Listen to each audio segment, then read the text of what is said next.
Let's use the graph of y equals f of x to solve this exercise. We have several parts.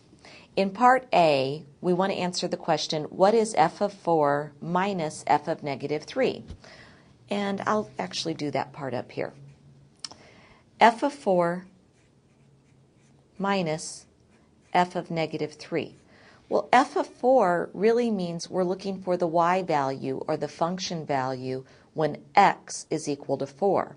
So f of 4 we can find on this graph by going to find when x is 4, and let's look and find the function value. And we can see the function value right there has a y value of 3. So f of 4 is equal to 3 minus, again, we need to calculate f of negative 3 by looking at the graph. F of negative 3 really means what is the function value or the y value when x is negative 3. Well, let's look on the graph. When x is negative 3, go down to the graph, find the y value, and the y value we can see is negative 2. So we have 3 plus 2, or 5. So we can say f of 4 minus f of negative 3 is equal to 5. What is the domain of f? Remember, in part B, the domain is simply any x values that can be inputs for the graph.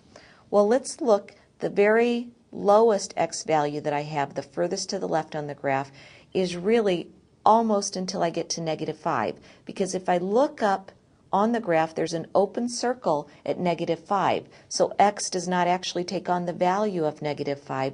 So we're going to use an open interval for negative 5, meaning the graph does not include an x value of negative 5. If we go all the way to the right, the largest x value that could possibly be would be 6, because notice 6 comma negative 3 would be the farthest value to the right that this graph takes on.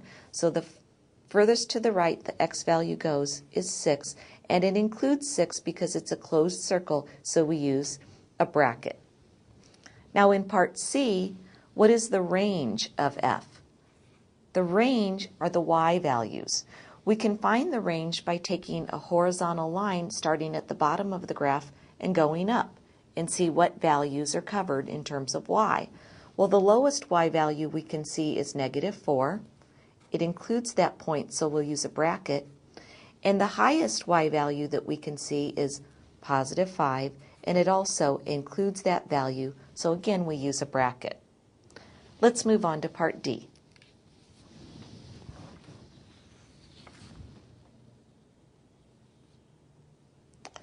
In D, we want to know on which interval or intervals is f increasing.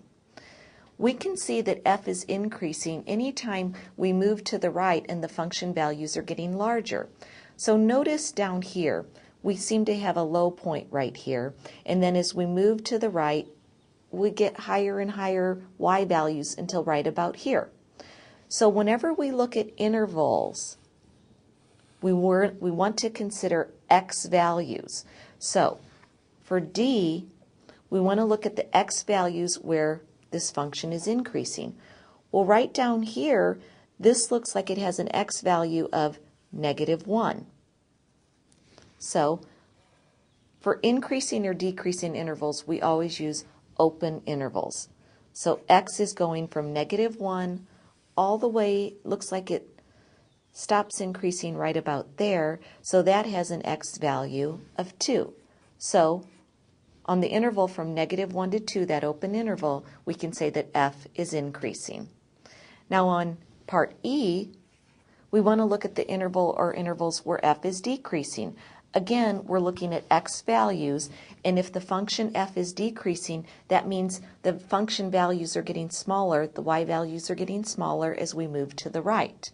So we can see that when x is negative 5,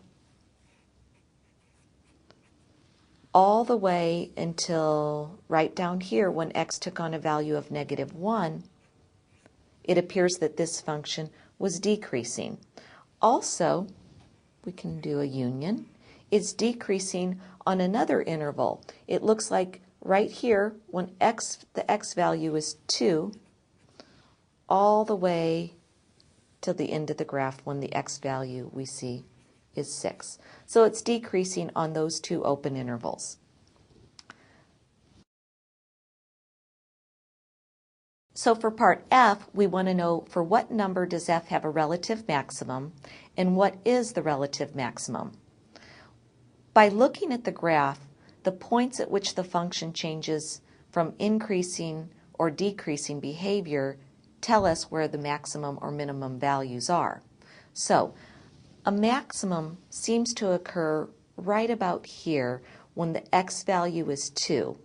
So when x equals 2, it appears to have a relative maximum because it's changing from increasing to decreasing. And what is the relative maximum? Well, that's the y value. The relative maximum is equal to the y value of 5. Let's move on to part G.